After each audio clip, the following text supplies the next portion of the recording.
All right, everybody, welcome back to the Aptitude Outdoors Podcast. Thanks for tuning back in. Today I'm talking about my first experience fly fishing out in the ocean. This is the Aptitude Outdoors Podcast, where we interview conservationists, hunters, anglers, and outdoorsmen and women to bring you the greatest stories, information, and advice from the best in the world. So last week I went to the Outdoor Writers Association of America. They have a big conference every year, and I won the John Madson Fellowship to go as a first-time participant. I've been writing for Texas Fish and Game for a while now. If any of you have seen the episodes with my good friend Chester Moore, I'm writing for him a little bit about freshwater fish, believe it or not. And I wanted to learn more about how to become a better writer, how to get more writing work, especially in the outdoors world. So by now that everywhere I go, I'm bringing a fly rod because it's easy to travel with, which I'll talk about a little bit later, and it just opens up a world of possibilities for not having to sit in a hotel room, especially if you travel a lot, and it's so boring sitting in a hotel room. I want to watch TV. I don't want to be sitting there bored out of my mind. I want to be doing stuff. So fly fishing has opened that world up to me, and honestly, that's why I've fallen so far down the rabbit hole, because it just keeps me so occupied and in touch with nature that it just is enthralling. And before I left, I had to go to Columbus from the Toledo area to do some filming work stuff. And everybody knows, if you've ever been to Columbus and you fly fish, Mad River Outfitters out there, they're pretty much known as one of the best fly fishing shops in all of Ohio. So I happened to be very close to there where I was filming. So I stopped in. Super helpful. I just walked up to the counter. I was like, hey, do you have any flies here that would just catch me anything in saltwater? And the guy helped me out. He basically picked up a few different clousers. I erred on the side of smaller ones because when you start getting into big flies with big hooks and you're flying, from what I've been told and read online, they kind of start getting a little more sketchy, the bigger hooks. So I erred on the side of the smaller clousers and just got some stuff that essentially looks like bait fish, which they were chasing around while I was down there, believe it or not. And so I asked them, I bought a couple, spent a lot of money because I also got some smallmouth flies, and went home, and I was getting ready to pack up for the trip, and I have a Reddington Wrangler combo 8-weight I bought after I went fly fishing for smallmouth for the first time. I needed something with a little more oomph to it that I could throw bigger lures, and that was in my price range. And I've heard a lot of great things about it, again, from Mad River Outfitters YouTube channel and stuff. So I went with the Reddington Wrangler 8-weight, and I needed to get a saltwater line for it because all I have is freshwater line. Everything until this point in my life I've fished is all freshwater, aside from a handful of charters I've taken out in the ocean, which everything's provided for you. So I was reading about it, saying that, saltwater can tear up your freshwater line. Didn't want to risk it. So I bought some affordable freshwater line. I think it was the Rio Saltwater is what it was called. It was just their basic whatever. And I've also bought another Reddington Crosswater reel because the reel spool, to buy a replacement spool for the one I already have to just switch out, was only $10 less than buying the whole reel itself. So I bought the whole reel, got some backing, sat up the night before I left, tied it all up, got it all set up, and for I think $90, I had a new reel with line or backing and fly line for $90. Obviously we're not talking like the most amazing stuff in the world, but for what I was going to be doing on a short notice, readily available stuff that you can get anywhere, worked really well. And one of the advantages I found of the cheaper reel is that it's plastic, which, not ideal, but I'm in salt water. It's gonna get sand in it because I'm out there trying to take pictures and film and do all this stuff on my own while I'm fishing.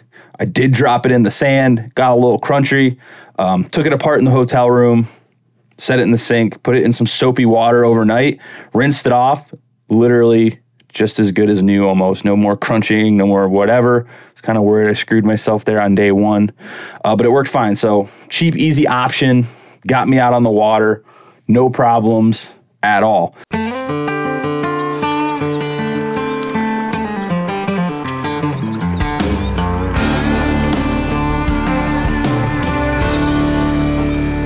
Wake up early before the sun comes up. Yeah. Then you drink a little coffee, fire the gator tail up, then you hit it on out where no man goes.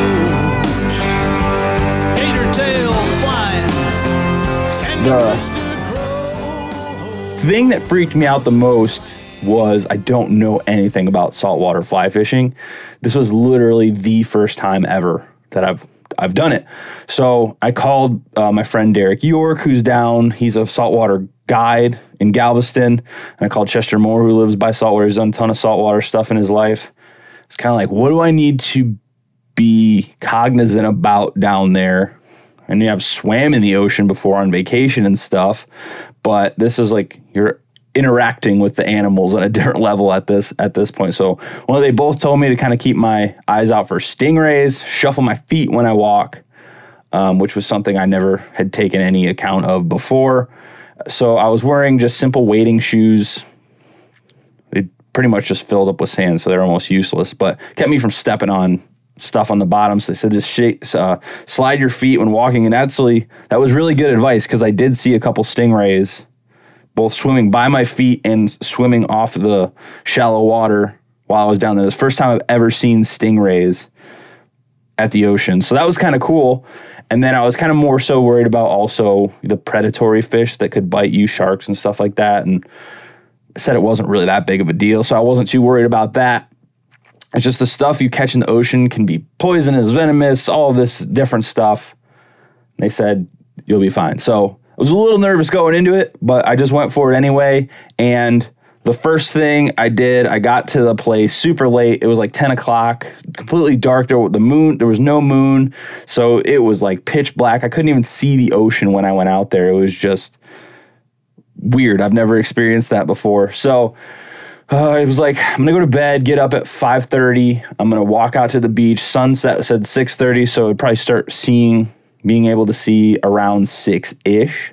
So I got up, went out there blind, put on all my stuff. I just had a simple thing with me, basically the flies, some pliers to take flies out of their mouth, and a GoPro and the fly rod reel. That was all I had with me. So I go down there literally expecting nothing. When I go out by myself a lot of time, especially places I've never fished before, I don't know anything about what's going on. I don't know, if there's any structure, if there's any whatever. I have no idea. So I don't expect to catch anything. And I pull out some line. I do a couple of false casts to get it out there. And my clouser hits the water, starts sinking a little bit. I strip it one time, and there was a fish on immediately. So I was freaking out because you never expect ever to get a fish on your first cast, let alone your first time ever saltwater fishing. So this fish nails it, and I'm thinking, like, this is a big-ass fish. What the hell is on the end of my line? It's bending the 8-weight rod over, which is a pretty stout rod. I mean, we're not talking like the heaviest rod of all time, but it's hefty. And start stripping it in. I'm thinking I have this monster fish on there, and I pull it out of the water, and it's probably a little Jack Crevalle about the size of my hand. And I was like, I felt like I just fought like a 2-pound, 3-pound bass. Those guys are fast. I asked, why they pull so hard, because I was so curious. And my friend Captain Scooby was telling me that they have these forked tails, which are built for them to be able to swim incredibly fast, and they're like flat almost. So they have a lot. When you're pulling them in, it's like pulling a sail, underwater sail, and it's just resisting the water, and they're swimming parallel to you to try and get away. So that was a big part of it. And yeah, I had a blast catching those fish. They fought so hard. They were so ready and aggressive to take the bait that it was just a good time. And I probably caught the first morning. I had a very short window because I had to be, so registration started around 7 and then the whole day starts at 8, breakfast through whatever the rest of you, if you've ever been to a conference before, you know how it goes. So I knew I wouldn't be able to fish at night because it's a lot of late night activities and going out, networking and stuff. So I had basically 45 minutes to fish, and in that 45 minutes, I think I caught 10 to 12 fish. I don't remember. I just stopped keeping count after like 5 because it was just such good fishing, and I was so happy. It started the first day of the conference off great for me. I went into it being super stoked, and I did that every morning. I got up at 5:30, went out and fished until about 7:30, 7:45, 7:30. Try to be responsible, and I caught so many fish. I don't know how many I caught over the weekend. It was incredible fishing. I will say this might be not the greatest advice because I've only done it one time, but every time I've been fishing in the ocean, the fish seem so much more readily to take whatever you're throwing at them if you're using the stuff that they eat than freshwater fish. And I've been freshwater fishing a lot where there's been a couple of good days where you just throw it and it's like every other cast is fish. That's fewer and further between for me. In the ocean, it was like, I think there were windows where I might have gone 5 or 10 minutes without catching a fish, but that was the majority of the time I was catching a fish every 3rd or 4th cast. And you know, at the Outdoor Writers Association conference, it's lifelong writers, and I met a lot of guys there fly fishing because obviously I was fly fishing, and they're walking out on the beach in the morning looking around taking photos, and they see me, meet up later at the conference, and we start talking. And been talking to a guy out there early in the morning or later at night at one of the events, and I was saying, you know, I'll be out there at 6:30 if you want to come out and fish, because he didn't bring a fly rod, and he showed up, and you know, he's written a lot. He's caught in really, really all the trophy species of fly fish, you know, your permit, your tarpon, all that stuff. And he shows up behind me and he's looking, and I'm thinking like, oh shit, I gotta like not look like a complete jackass out here. And I don't know what it was, but he came at a window and they were swimming by on shore, and I think it was like 15 casts back to back. I caught fish every cast, not joking. I was like, okay, somebody's helping me out here, because this was awesome. And you know, it was a great opportunity to meet a lot of people, and I learned a lot about fly fishing from these people. I talked to the editors and owners of On the Fly magazine, a bunch of other people there were really great, helpful people, and they were just giving me good advice on how to not only write better, get better stories, take better photography for that style, but also just how to fish. We're nerding out about fish. And yeah, a great takeaway from all of that. But I would recommend, if you've never done it before, if you're traveling, you're going to be on the beach, a family vacation or something, get yourself a fly rod. You don't have to be good at it. Like, that's a huge misconception. I am not good at it. I fish a lot, so I catch a lot of fish, and it's just kind of a quarters in the slot scenario. But yeah, it's so fun. And I was not only was I the only person fly fishing, I was the only person that I saw fishing in general. So it doesn't matter if you think you're not a good fly caster, because nobody else is out there doing it. They probably have never fly fished before. And the person who has fly fished or is an expert fly fisher, probably not chilling and sitting on the beach staring at the ocean. They're probably out on the water fishing. So there's not much to worry about. Had a great time. It was so much. Every time I go anywhere, I'm taking my fly rod, but especially to the ocean now, that was absurd. It was so fun. So I highly recommend it. And there is options, like I said earlier, the Reddington like the lower end Reddington series, great stuff. If you want something you're not going to worry about breaking and losing, because fly rods can be expensive. You know, I have a couple that are worth a lot of money that I've traded work for. I'm not personally at this point in my life good with buying $1,000 rod. Someday I'd like to be there, but it's just not an option right now. So for $250 a combo for the Reddington Wrangler series, they have even cheaper combos. I think they have like the Path series and the Crosswater series, and they have a little more pricier options in the 500 range. I don't know. I think they're called the field kits. But it's definitely worth it to if you travel or you plan on traveling or you're just going on vacation. Fishing licenses, I paid $35 for a 7-day fishing license, saltwater specific fishing license in the state of Alabama. And I absolutely loved it. It was worth every cent. And honestly, I've been to Florida a lot. I've nothing against Florida. I've just been there so many times. It's kind of like beating a dead horse to me. But this being able to add that thought of fly fishing has maybe made me reconsider not skipping out on all the Florida trips from now on. But highly recommend Gulf Shores, Alabama. Not only was it a state park that you could stay at the lodge, where it's not your typical beach strip with bars and stuff everywhere. It's a little more calmed down. They have bars and stuff in the actual resort, the beach state park. But then, you drive a couple miles either direction and you can get into some of that more traditional beach bar bullshit that I don't really care about. But yeah, it was fun. So if you can get yourself a cheaper fly rod option, totally worth it. If you're starting out, obviously, a 5-weight is where everyone begins. Totally acceptable, totally fun for 99% of the fish you're going to catch. Those little fish in the ocean, even the ladyfish and the Jack Crevalle, even though they were small, Jack Crevalle can get really big, like 25, 30 pounds. That's a battle right there. So you would probably be okay bringing a 5-weight rod down there. You just got to be a little more careful. So, because when they put that bend in it, if it bends too far, it may snap the tip off or something. So you just got to let the fish run with it a little bit. But they weren't big enough to have that problem. So I would honestly think you'd be fine with a 5-weight all around. But I got an 8-weight for smallmouth and stuff and bigger bass. But it worked really well in the saltwater. So kind of stay in that range. And then the saltwater, they make saltwater specific reels that are fully sealed and aluminum, all this stuff, so it doesn't rust. But that plastic crosswater reel was totally fine. And if it breaks, I'm not heartbroken. It was $44, I think.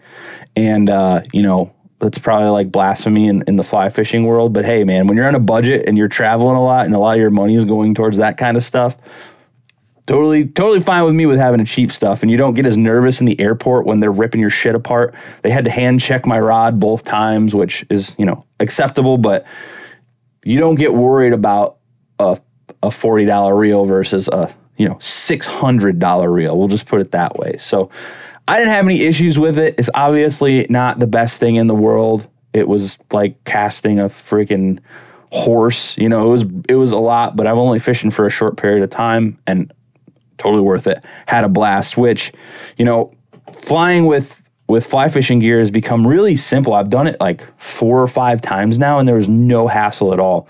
Like I said at the beginning, I got smaller flies, like 1-2 size. And every time I've flown, I've added a bigger fly to see if it causes any issues. To date, I've had no issues. Like all the trout stuff, no problem. I've carried full fly boxes full of trout stuff for just fishing generically for bass and bluegill and trout and stuff. Never had an issue with that. I stepped it up on this trip with a little bit of bigger flies. No issues at all. They didn't even blink. The forceps they don't care about. I had a little chest pack. Don't care about that. Spools of tippet and stuff. They don't care. And the fly rod, they just manually check it. Especially, I fly Delta a lot. They just kind of pull it out of your bag and look at it and swipe it for gunpowder and stuff. And no issues. Getting it on the plane, never had an issue. Throw my bag in, stuff it on top of everybody else's stuff. Totally fine, especially if you have a harder case for it, which I would recommend. And yeah, it's super simple, and you can take it anywhere you go, which is a huge bonus. You can get off the plane and fish, which is what I always want to do. And it's just kind of, for me, I want to reinforce that you don't have to go on insanely extravagant adventures to fly fish. I know a lot of the stuff that I've done in this last couple of years has been a lot of traveling, but that's also tied into like my professional life and my, work that I do. Most of them aren't pleasure trips for like, if I were to take a vacation, I would probably go somewhere that I haven't been and either get a guide for a day and then fish the rest of the time by myself after I've learned how to fish that area, and then I would fish on my own, which I would still bring a fly rod. But this is literally me going to where I have to go already with a fly rod and finding a location that's nearby to fish, whether it's a small pond, a city park, whatever. And it has been one of my favorite things to do. And I would highly recommend it for anyone. Just get out there and explore the world. I mean, you'll be so surprised when you catch a fish everywhere you go. And a lot of these places, nobody's fly fishing them. Nobody, because you're out there with, your traditional, see a lot of people fishing worms and bobbers for panfish and stuff, which is totally, I still love to do that also. But I mean, the fish don't see this stuff all the time, so they're very willing to bite a fly. And I've just caught fish everywhere I've been. I have yet to get skunked on a traveling trip, which is, fingers crossed. You never want to get skunked, but it's been a blast, and I highly recommend it. You don't have to love and have a passion for fly fishing. You can just take a fly rod with you because it's easy to travel with and have a minimal kit that you can fish for something. And eventually you'll just get good at it and get hooked on it, guaranteed, because you listen back even a year, I was like, I'm not fly fishing. Stupid. I don't want anything to do with it. Here I am. So don't limit yourself. If your goal is to catch fish, I just want to do it whatever way is possible. So, hey, what's up everyone? James Appleton here, co-founder of Absolute Aid. Welcome to the Seek to Do More program. This program will help you help yourself by developing the daily habits that will elevate your entire life. Over the next 30 days, you'll complete the doers list every single day. And the doers list includes 1, do something physical. 2, follow and stick to your diet of choice. 3, read a real book. 4, further your education on purpose. 5, dedicate time to your spiritual life. And 6, dedicate time to your hobbies. So if you're ready to take a structured, proven approach to build the daily habits that will allow you to get the most out of yourself, your time, and your life every single day, the Seek to Do More program is your blueprint. So make a choice, commit to yourself, sign up below, and let's get started. One thing I've been learning over the last few years also, aside from fishing, is if you want to work in the outdoors industry, I never thought it was possible. I never thought I'd be writing for a magazine, that's for sure, especially an outdoors magazine. I just don't have I don't have a background in writing professionally. My college degree was in culture anthropology, so it was based around heavy research-based writing and interview writing. But writing for a magazine and storytelling and stuff is a completely different world, and don't kind of limit yourself. There's a lot of options to do in video and media, and going to these professional conferences, while they can be expensive, there are options. Like I won the John Madson Fellowship for OWAA. Put yourself out there, do these things, and you'll be surprised. I met a ton of people there who are professional writers. That's their job. They're out there writing. That is what they do for a living. And they gave me some really good advice because they were there to help. I'm sure someone like them helped them when they were younger, and a lot of them are really willing to give new people advice, especially if you let them know you're new. You don't have to act like a hard ass and think you're the best thing on earth. Just be humble and say, I don't know what I'm doing. I'm trying to get better at it. I'm trying to learn because I want to do this. And people are very willing to help. There's been guys that are writing for huge magazines regularly, and they're out there. We're just talking, and they're giving me wonderful advice. And a lot of them were very kind and cordial, and it's worth it. So just as a side note, find a professional organization. Join OWAA if you're going to try and be a professional writer, or at least get really good at writing. There's always people willing to help. You reach out to them. They've got tons of resources. There's also your conservation clubs all usually have magazines. If you're part of them, talk to someone, say, hey, find out who the editor is and be like, hey, I want to write for this. Here's an idea I have for a story. You got to pitch it to them, and if it's good, they'll say write it and whatever, and they might pay a little bit, they might not. It just depends on how far you want to take it. That's what I learned at this conference. So put yourself out there and make stuff. I make documentaries all the time. You haven't seen them because they're not released yet, because I'm trying to go the more professional route of putting them in film festivals and things of that nature. But definitely put yourself out there and just go for it. And networking is super important, and it'll open you up to more opportunities to do the thing you love, hunt, fish, whatever.